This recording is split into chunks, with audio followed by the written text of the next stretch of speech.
You don't fully belong to this world, but you don't belong to the past either. You understand technology, but something in you resists it. You connect with people, but still feel strangely disconnected.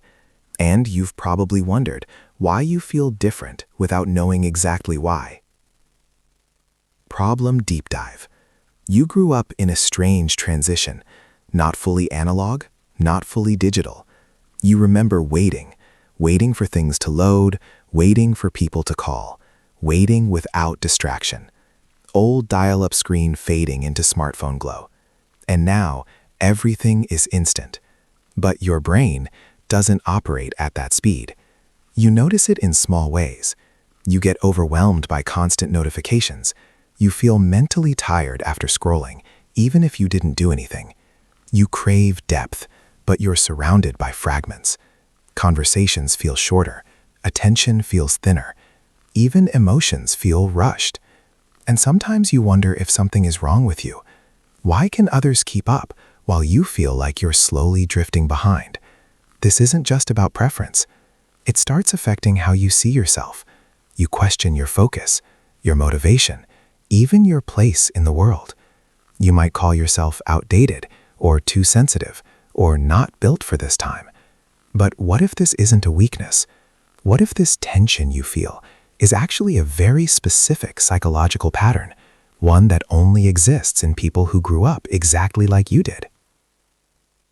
Reframe. You're not struggling because you're behind. You're struggling because you were trained for a different rhythm. Your brain developed in an environment where attention was slower, deeper, and more stable. And then the environment changed, but your internal wiring didn't. So now you're carrying two systems at once, one that seeks depth, one that is forced into speed. And that conflict creates friction. But here's the part most people miss. This isn't damage, it's adaptation. You didn't fall behind. You learned two different worlds, and now you're trying to live in both. Psychological mechanism. Your brain develops based on repetition. This is called neuroplasticity. Whatever environment you grow up in, your brain shapes itself to match it. In the 90s, your attention system was trained differently. Less stimulation, fewer interruptions, longer focus cycles. Child sitting quietly, flipping through a book. This strengthens what psychologists call sustained attention networks. Think of it like building a muscle. The more you hold focus, the stronger that focus muscle becomes. But today's environment trains a different system: fast switching, constant novelty, short bursts of attention. This strengthens your dopamine-driven scanning system. Here's the conflict. You have a strong, deep focus muscle, but you're living in a world that rewards quick scanning. It's like being trained for long-distance running and then being forced into constant sprints. You're not bad at running. You're just in the wrong race. Slow-motion runner contrasted with chaotic crowd movement. There's another layer. You also developed emotional patterns in a slower world, before constant comparison, before curated identities. Your sense of self formed with more privacy, more internal reflection. But now, identity is externalized. Likes, views, reactions. So your brain does something interesting. It tries to protect your older identity while adapting to a new one. This creates a subtle tension. You want to be seen, but you don't want to perform. You want connection, but not the kind that feels shallow. And this is where your rare traits begin to show. Practical framework. These traits aren't just personality. They're patterns your brain can learn to use instead of fight. Let's break this down. Rebuild your natural attention cycle. What to do? Work in longer, uninterrupted blocks, even if the world pushes shorter ones. Why it works? Your brain's sustained attention network is still strong.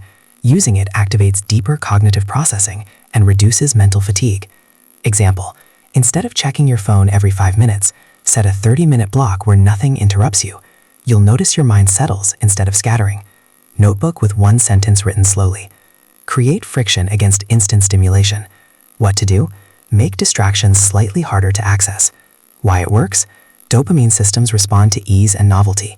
Adding friction reduces impulsive switching and stabilizes attention.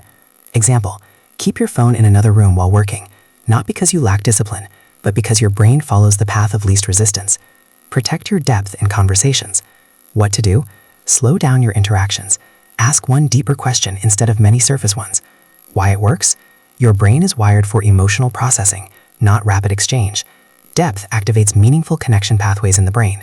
Example, instead of small talk, ask, "What's been on your mind lately?" You'll feel the difference immediately. Two people sitting quietly, calm conversation. Redefine your pace, not your worth. What to do? Stop measuring yourself against speed-based productivity. Why it works? Self-worth tied to mismatched environments creates cognitive dissonance. Aligning with your natural rhythm reduces internal conflict. Example, you might complete fewer tasks in a day, but the quality and clarity will be higher. Notebook with one sentence written slowly. Use your dual system brain intentionally. What to do? Switch between deep focus and quick scanning, consciously. Why it works? Your brain has both systems. The problem is unconscious switching, not the systems themselves. Example, spend mornings in deep work, evenings for light, fast content, instead of mixing both all day.